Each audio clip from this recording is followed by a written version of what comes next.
been building all summer long, and the matches themselves are kind of irrelevant. This Sunday, it's finally here.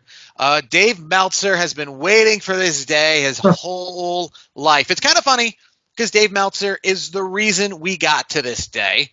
So, gotta maybe give him his due. Whoa, hey, I'm not gonna pump the brakes on that one, Jared. I can't. I know you might be a little bit more of a fan of his than I am, but I'm not gonna give Dave, his, I'm not even gonna give him the full name, but I'm not gonna give him his due. I'm gonna give the great talent and Tony Khan and that entire crew a lot of credit, because that's gonna be a packed house at Wembley, 80,000 plus. It's gonna be jam packed.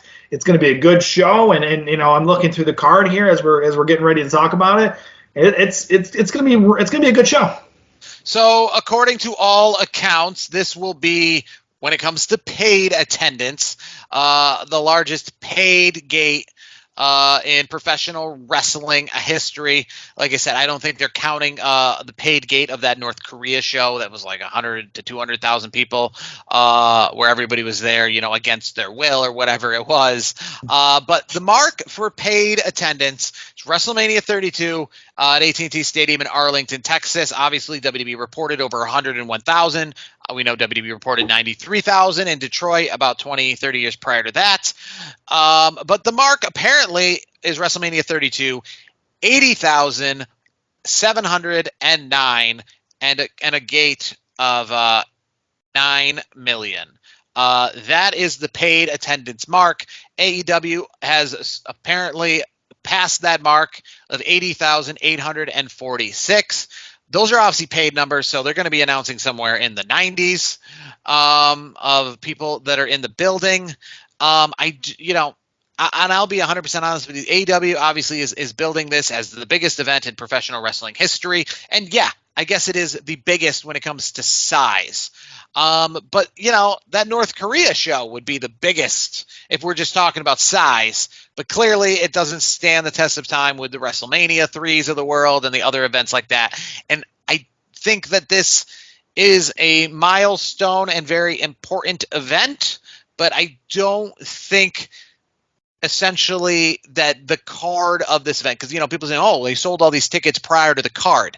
I think that's actually saying less about the card. I think saying the 90,000 plus people are going to be there, even before the card, is showing that this is kind of a market that is a little bit starved, wants AEW wrestling, has never had AEW wrestling before. And I understand Dave Meltzer of the world says that, no, it's not a star market. They have lots of wrestling. They just have money in the bank and stuff like that. And I get it. They do have a lot of wrestling, but overall, it's not a starved market, but it's a real thin market. WWE comes there once a year. AEW comes there for the first time ever. They've got a decent amount of indie shows. They've got a decent amount of GCWs and Impacts coming there, but obviously much less than North America does. And I think it was just the idea that there are huge wrestling fans out there and wanted to be a part of something bigger. Because to be 100% honest with you, this card is not. I don't think this card is the biggest card AEW has ever even put on. This card does not speak of mainstream attention. This card doesn't show like the Hulk Hogan versus Andre the Giant situation in the world. This card doesn't speak that to me. It speaks of a decent AEW card. Personally, I'm all confused still to this day on why we're doing back-to-back pay-per-views. That seems just so weird to me. Even WWE, we're familiar with that time they did SummerSlam and the pay-per-view the week after during COVID. But to me, AEW having like what is essentially their most important event, where they should be putting all hands on deck. 100% focus should be on this. They should be having Dynamites in London, and everybody should be there already to make sure they get there in a timely fashion. But yet they're having like more fan fests and like the media stuff and the WrestleCons and the StarCast next week in Chicago, not for this event, kind of showing exactly what the London market is. And that's a niche. it's like WWE if they went to London and said, yeah, we'll go to London and we'll get 90,000 people. You're not going to get WrestleMania. You'll get like Roadblock the week before WrestleMania, like showing you. And even WWE did that when they brought Money in the Bank. I mean, they brought Money in the Bank and got this huge crowd, but at the same time, WWE still didn't give them this super signature big event. They just took advantage of like, we could probably get WrestleMania numbers for like Money in the Bank, so let's do it. Like, AEW isn't giving them All Out, which is their signature fall event. They've created essentially another pay-per-view. This would be the quote-unquote second All In. In the first one was the non-AEW independently run thing back in 2018. So they just created a special event. It's like what WWE's doing in India in a few weeks. They're going to India for a house show. They're giving it a fancy name, and they're selling a lot of tickets. They're bringing John Cena. They're bringing John Cena over, but they're not like, we're not giving you a pay-per-view. We're not gonna we're giving you a house show that we know we can get like good attendance on. Good attendance, good revenue. We can get $100 a person for a house show in India when we can't do that here. So I mean, a WWE couldn't get 30,000 people. Or a huge attendance last year for Money in the Bank in America. They got largest arena gate ever for Money in the Bank this year. Is it because Money in the Bank was the greatest event ever? Is it because Roman Reigns and Cody Rhodes fought for the once and final time? No, Roman Reigns fought in a tag team match with essentially nothing on the line. It was the same Money in the Bank pay-per-view you would have got if it was here in Baltimore, Maryland. But because of the crowd, they took advantage of that to see if they could really milk it. Same with when they went to Backlash for Puerto Rico. Why wouldn't you milk it? Why wouldn't you milk it? It's a smart business move. As much as obviously we can break it down even further. But this whole thing, especially I know we're going to talk AEW a lot here in a sec. But like WWE going to India, that's a cool thing. I mean, India is a huge market that's untapped, and when you're going to bring in a guy like John Cena to help bring that revenue up, it's a smart move because, like you said, you made a great point where you don't have to give them these like big time shows, and it's been proven that I know everybody was talking about and I give AEW credit for Wembley that that's a big deal, but as you know, because you already got your tickets secured for WrestleMania 40 in Philly, they already got 90,000 tickets sold. And it's already broke the gate, and it was literally the first day they broke the gate. So it's like and I'm not trying to say one is better than the other and this and that. As a wrestling fan, I want all wrestling companies to do well. That's just me because you know what? I want wrestling to thrive. I don't care if it's AEW, Ring of Honor, New Japan. I don't care. I just don't like the competitions that we have where you got all your WWE fans on one side, you got your AEW fans on one side. Like my thing is, why can't we all just enjoy wrestling and stop? It's like a measuring contest. Like who cares if it's a good show and the companies are making money? That's all that should matter. And MJF, who kind of a little bit out of character in a town hall recently this past week on SiriusXM Radio on the Busted Open Wrestling channel, talked with Dave LaGreca, and he said he watches LA Knight and Cody Rhodes, and he says all good wrestling is good for everybody. So he wants WWE to succeed. He wants AEW to succeed. Like I said, he's paying attention to Cody Rhodes. He's paying attention to LA Knight over in WWE, and he's a fan. And he's excited that he's going to be headlining this event. And like I said, not the berate the point, but I feel like if WWE or if AEW wants to run a stadium in the United States, they want to run, different than, Chicago and these other places. They want to run the same crowd. They want to run Ford Field. They want to run MetLife Stadium. I just feel like they're going to have to do something like WWE and bring out some, big, draw. Because MJF versus Adam Cole, that's great for us wrestling fans. I don't think that's going to draw based on that alone. Like, if we're just based on the card, this isn't a 90,000 seat card. Let's just be real. It's good. Yeah, this isn't even the best AEW card ever. But I do want to say, like I said, I don't want to necessarily give Dave Meltzer's credit, but it is crazy that this is the same name as the event because all the other AEWs have been All Outs, which AEW is still doing next weekend. But this weekend is All In, the first All In since Dave Meltzer told Cody Rhodes and friends they couldn't draw 10,000 people. That is what drew them to draw 10,000 people for All In. That is what drew them to Tony Khan and started the whole AEW thing. So it is kind of funny that little tweet that said that Cody Rhodes and friends can't draw 10,000 people if they wanted is now drawing 90,000 people 5 years later. That's just crazy to me. It's a great thing. Yeah, it's a great thing for the business. You know what? And you know what? That's fine, because you know what? Cody Rhodes and the Young Bucks, everybody that was involved in that All In event, they can go like this, like a big F you to anybody that doubted them. And at the end of the day, it's just good for wrestling business. And I've said it a million times. When wrestling companies are making money, that means there's a lot of great wrestlers that are making a great living for their families. And I'm all about wrestlers keeping their dream alive, even if it's Ring of Honor, even if it's New Japan. They're keeping their dream alive and they're making a decent living while they're doing it. So I am all on board for that. So let's keep. And MJF, him and I are on the same page. Good things for the business. Good things lead to more money. Everybody's happy. Let's keep it that way.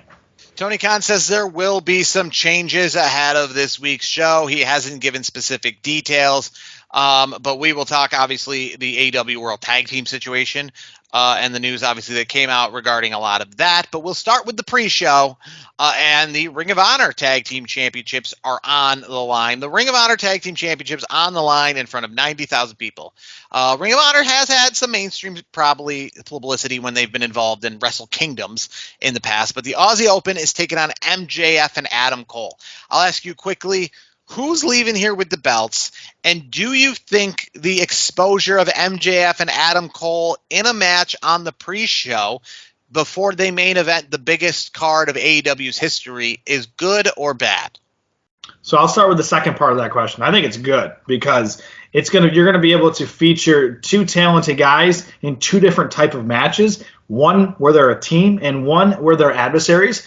And that just tells you how much Tony Khan thinks of both guys, because when you're putting on matches, you're starting the show and you're finishing the show. And as you know, as a wrestling fan, the best places to be on a card is either you're starting the show or you're ending the show. Anything in the middle, that's great, that's fine. But you want to be first or you want to be last when it comes to being on the show. And these guys are kicking the show off, and then they're closing it out. So I think it's good in that aspect. And regarding the the rub for Ring of Honor, I think it's a good thing there. But I also think it's going to be cool to see MJF and Adam Cole as tag team champions facing each other at the main event later on in the same night. Like, that is cool. That's why I think they win the championships. No offense to Aussie Open, but I think that's where we're going. I think they win the tag championships, and then it'll be cool that whole moment where they're walking down the ring at the main event. One's got the one tag belt, one's got the other belt, and they're facing each other for all the marbles. Like, that's gonna be really cool. I think if it plays out the way in my head that I think it does, I think that's gonna be a cool picture to have. Harkens back to WrestleMania 23. Shawn Michaels and John Cena were tag team champions when they faced off in the main event for the WWE Championship. They didn't come out with the tag belts at the WrestleMania main event, though, but they were the tag team champions, which, again, is a little strange at WrestleMania because, you want, as we're used to, obviously, the tag team championships, especially in the early-ish, like 2004, 2005, like ladder matches and stuff like that. And there was no tag team championship match at WrestleMania 23 because John Cena and Shawn Michaels were the champs. Moving on, though, to the AEW World Tag Team Championship, a match that would probably be as big as AEW could put on, the Young Bucks versus FTR, which is currently the one still advertised. But last Friday down in Florida, a little arrest was made. Cash Wheeler was arrested in Florida. It had to do with him waving a gun around. A little, I guess reckless endangerment. And what I want to ask about that? Did he? This is kind of tongue in cheek. Did he pay cash to get out of jail? I'm just curious. Well, Tony Khan might have paid some cash to get him out of jail, and that is not what you want to do. Tony Khan is probably a better boss than Vince McMahon when it comes to understanding. But yeah, that is not 1 week before you're supposed to be in London and you have to cross international borders. But by all reports, though, he still gets to keep his passport, so he can still show up to go across the pond. So it's under my my understanding is he can still perform, and that's at least to my knowledge at this stage of the game. He, regardless of the legal matter that has happened, I think he can still wrestle. If that is the case, and he is at the show, do you think that the result has been changed because of it? Meaning, do you think that FTR would have retained otherwise, but the Young Bucks are going to be the new AEW World Tag Team Champions, or do you think they were going to be the new Tag Team Champions anyways? Yeah, I think regardless, I think the Young Bucks were going to win the titles. Didn't matter, with the whole legal situation on the FTR side of the fence. I think the Young Bucks. I think obviously they're one of the main names of this company, and I think having them hold the belts in the center of the ring and getting on the in each ring post in the corner and just raising those belts because it's it's one of those things that you mentioned with Meltzer saying what he said, oh, you're not going to get 10,000. This right here, this would be a cool little tip of the cap to the guys like the Young Bucks where they can say, yep, we started at 10, now we're at 80,000 plus. And oh, by the way, look at us. We got the championship belts. So for me, I think no matter what the circumstances were prior to last week's situation with Wheeler, I do think the Young Bucks were going to get those championships. Coffin match, AR Fox and Swerve Strickland versus Darby Allin and Sting. And this is where I start to say, yeah, listen, Swerve Strickland and Darby Allin got a great history and coming up in independent wrestling in Seattle area and stuff like that. They're both been doing a lot around Tacoma and Seattle, and there's that little storyline going into it. And a coffin match is cool nonetheless. But yeah, to the mainstream fan, AR Fox and Swerve Strickland, I've seen them in local gymnasiums. I will see them in local gymnasiums again. They're great. I think they could be even on a WrestleMania card if promoted right. But as of right now, they just don't speak to me. Now, Darby Allin and Sting, obviously, Sting specifically, he is somebody who you need first and foremost out there to kind of promote this card. Of course. As somebody that fans who are just coming because they maybe haven't been to a big time professional wrestling event in their entire lives because they can't get their hands on tickets for other things. There's probably lots of fans who couldn't even go to Money in the Bank. So the last time they went to a pay-per-view might have been one of those insurrections in 2001. So this is like their first chance to ever see Sting in person in their lives over there. So that's definitely a big name. Darby Allin's a big name. I think it's going to be an entertaining match nonetheless. But yeah, AR Fox, Swerve Strickland, Darby Allin, and Sting should be a good match. I do say though, like it's one of those ones you look at and you go, I guess because everything when you have 90,000 people in attendance, when you're expecting to have the second largest crowd essentially in professional wrestling history, other than that North American nonsense show or North Korea nonsense show, other than that one, when you're talking WrestleMania 3, when you're talking WrestleMania 32, when you're talking this and those three kind of all together, you have high expectations for every single match. You're looking at everything with a fine-tooth comb going, this is what you put out. Should be a good match nonetheless. Darby Allin and Sting. Awesome that Sting gets to show off for the English crowd for what may be some of them the only time they ever have seen Sting in their lives.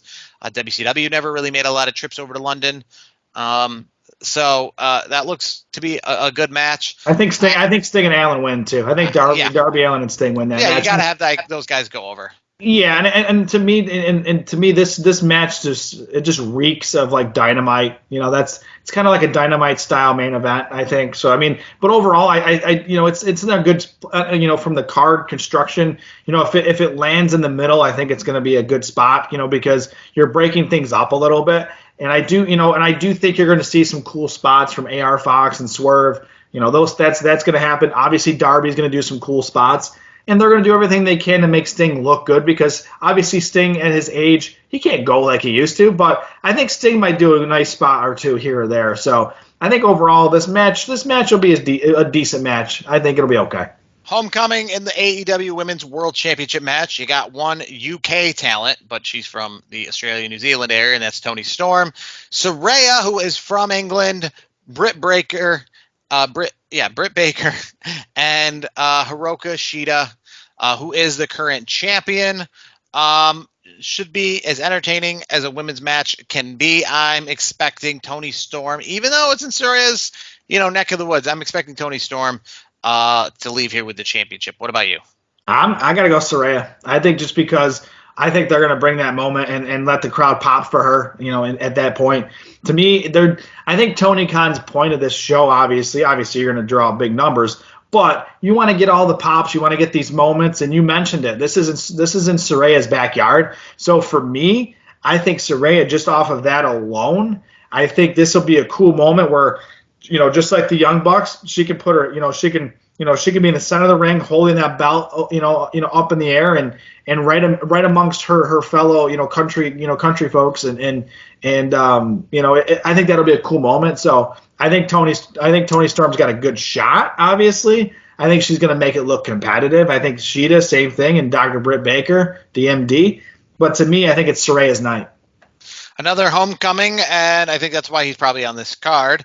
Will Ospreay taking on Chris Jericho. Nothing, essentially no gimmicks on the line here.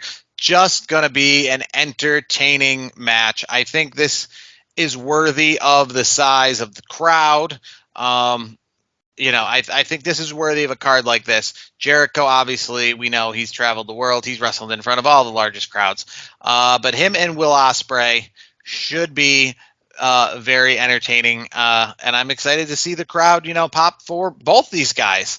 I'm excited to see them, Judas to be sung by 90,000 people. That should be a sight. We see Burn It Down and all that here in America, but that should be a sight over there. I think so, and I think the match itself will be pretty good because obviously, Jericho's at the latter stages of his career, but Will Ospreay is one of those dudes where he's at the peak of his career. I think he even could get he's probably gonna get better. So I don't even want to say peak. He's probably still hasn't peaked yet, and he's still really damn good. So I think they're gonna have a good match. I think Chris Jericho still comes out on top. I think that's the way this match goes, and I kind of hope so because I want to see Chris Jericho have a great match in a great setting and just I want to just like you. I want to hear some Fozzy from 90,000 people. That's going to be fun. The Stadium Stampede match. AEW kind of invented this during COVID, and it's been popular ever since. It's even in their new video game. Blackpool Combat Club, Moxley, Claudio, Wheeler Yuta, and as Tony Khan always likes to do, TBD versus Eddie Kingston, the Lucha Brothers, Orange Cassidy, and Best Friends. But one obvious caveat there in Penta El Zoro and Rey Fenix is that Rey Fenix has suffered an injury and most likely will not be involved in this match. So that's kind of TBD as well. That might be one of the changes that gets made to this. We don't necessarily know the full extent of the Rey Fenix situation. Just, it's kind of like the rumors, like, can he go? Can he not go? We'll find out probably, in the lead up to it and or at the show itself. Should be a fun match nonetheless. Obviously, the Blackpool Combat Club, even though, it's not necessarily full of British people. Blackpool, England is a place. It's not too far from Liverpool. It's a real place. It's, the whole William Regal is from or, claimed to be from kind of place. It's one of those, so it definitely ties right in with, being in England. So I got to imagine that they are going to go over. How could they not, obviously, in this situation? But more importantly, it doesn't really matter who goes over. It's just going to be exciting. It's going to be fun. And I think this might be the best match of the night fun-wise because, again, Stadium Stampede, but they're going to be around 90,000. So it's not just the arena they're going to be flying around. It's the whole stadium, and it's just going to be great. Here's the other thing, too. We have so many variables, like who's going to be in this match because, from what I was hearing about Rey Fenix is – It's a visa situation, is what my understanding was. I heard there's something going on where he's trying to get his United States citizenship, or so it was something along those lines. I don't have all the details, but it's something more along those lines more than an injury. Yes, you're right. You are right. I did read that wrong. Yes, it is a visa situation. But either way, this Stadium Stampede match, no matter who gets added, there's still some variables in there. it's going to be a hell of a show, and I think you're right. I mean, Blackpool Combat Club. I mean, I don't even care who the other three. I do care, but like for victory's sake, I think whoever's on the side of Blackpool Combat Club is going to win that Stadium Stampede. Like you said, Blackpool. Let's make it a whole UK affair. I think that's going to be an entertaining match, especially at Wembley. So I'm just going to say let's go BCC. Two main events, and this is kind of you thought they would have had this kind of sewn up. You think, if WWE was putting on the biggest event in professional wrestling history, it would be like what we saw at WrestleMania 37, 38, the one in Dallas. Brock versus Roman, title for title. Like Ultimate Warrior versus Hogan, title for title. Well, we are not doing that here. We have two separate titles, and maybe in Chicago, in a place that has seen AEW literally as if it's their home field. Maybe there we'll see title for title. We'll see the match that we've all been waiting for with essentially no build, because that's next week, and we have not had that announced yet. But right now we have two world titles.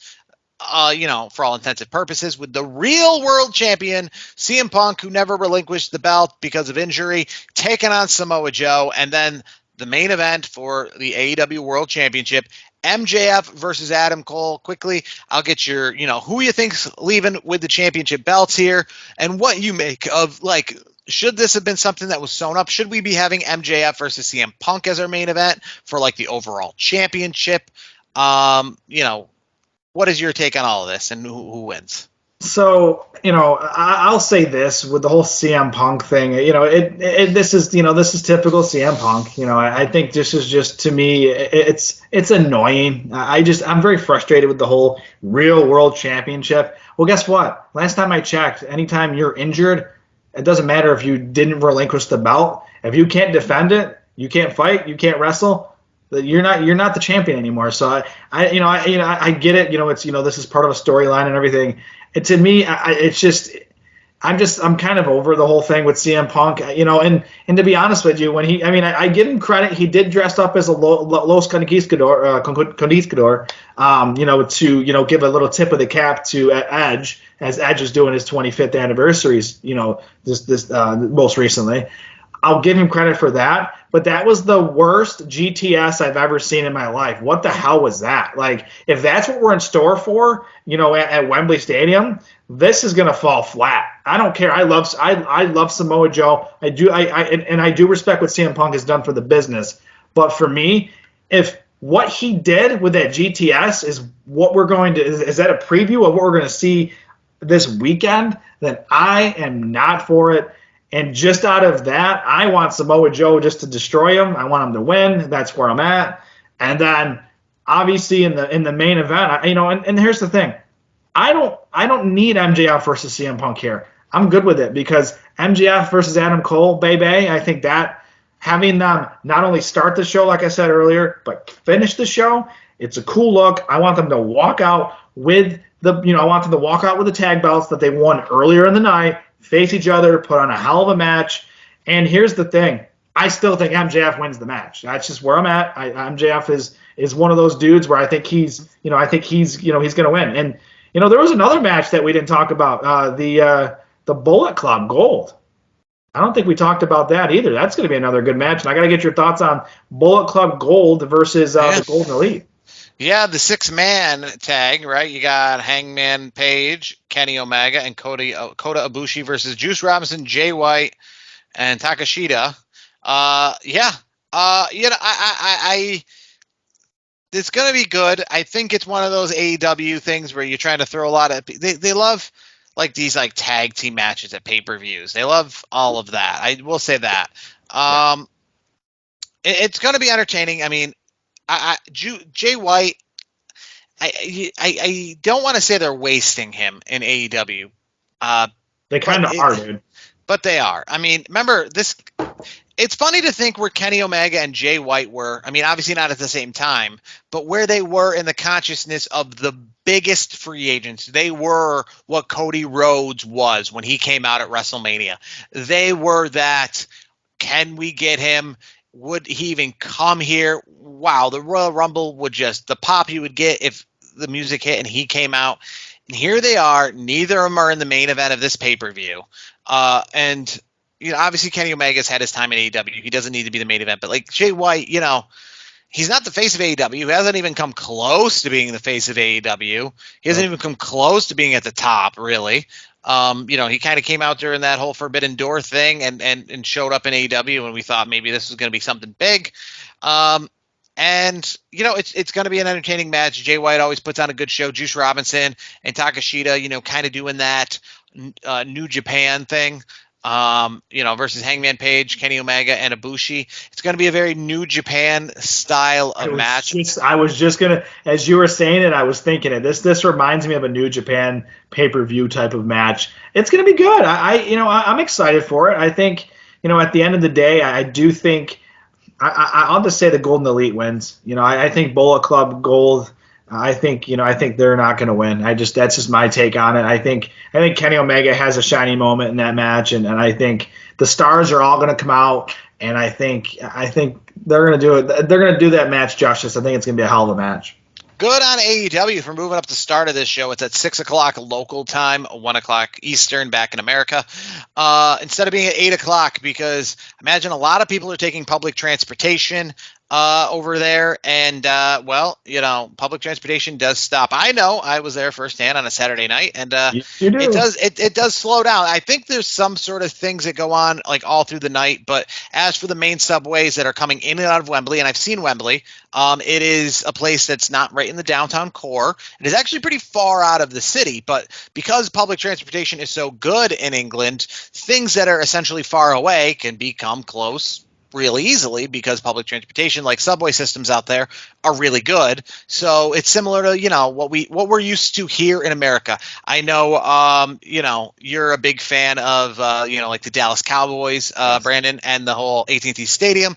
That's nowhere near either Fort Worth or Fort Worth or Dallas. But Wembley Stadium's similar like that. It's really not. If you're in downtown London, well, it's just not walkable. It's not even like you could get on the highest building and look, and you'd have a hard time still seeing it. It's ways out of the city. But subways are good at getting people to Wembley and back from Wembley, and I imagine, like I said, a large chunk of people are taking that train to the show, starting it at 6 o'clock. We already know, no matter what, even if this wasn't all in, this could just be a special edition Dynamite. We know AEW is going 4 hours. We know it's not going to be a short show. So 6 to 10:30, is probably the time out there that they're going to do this. So it's going to be, I imagine it's going to be over 4 hours. Luckily for all of us, nobody involved, it's going to be past midnight. So good on that. It is, I believe, a holiday in England this weekend. So it is Monday. They have the day off. So it's a 3-day weekend for them. Good for that. Could be, I'm just curious, like anybody else. I've been curious ever since it was announced to see it, to see the spectacle, to see this really happening. And I guess the final thing I will ask you, because you mentioned it a little bit with CM Punk and all the rumors and the talk that have been going on recently, and I'll ask you again next week if your answer's whatever, depending on what your answer is. But AEW All In, do we see an appearance by Edge? I say no. I don't think so. I think at this point, I think Edge is going to take a beat, I'll say, and think about his options, because obviously the whole WWE situation, they couldn't come to terms. He still is under contract until the end of September. Yeah, that's the thing. I mean, that's my point. His contract is coming. He's still under contract. And here's the other thing. I think Edge, after this latest run, this latest match with Sheamus, I think he takes time, and really thinks about his next move. He is a family man first. I think we've all known that. Like, he has his daughters. He's got his wife, Beth Phoenix, another Hall of Famer. But to me, him and AEW just doesn't seem right. And until it happens, I'm just going to be in denial. That's just kind of where I'm at with him. But nothing is impossible in the wrestling business, as we've seen. We saw Cody Rhodes go from being an EVP at AEW, and then he's back at WWE in a few years. So nothing is impossible in this business that we love.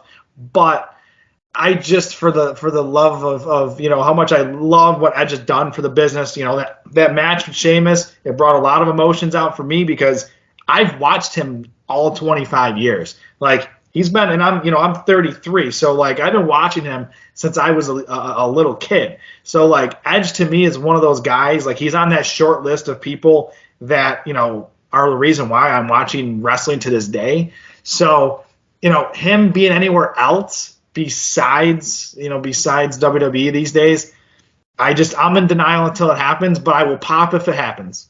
So short answer, a long answer to a short answer, which is no. Yes. But I'll ask you that next week as we move towards All Out in Chicago and, another big AEW pay-per-view, which is only coming 7 days after this one.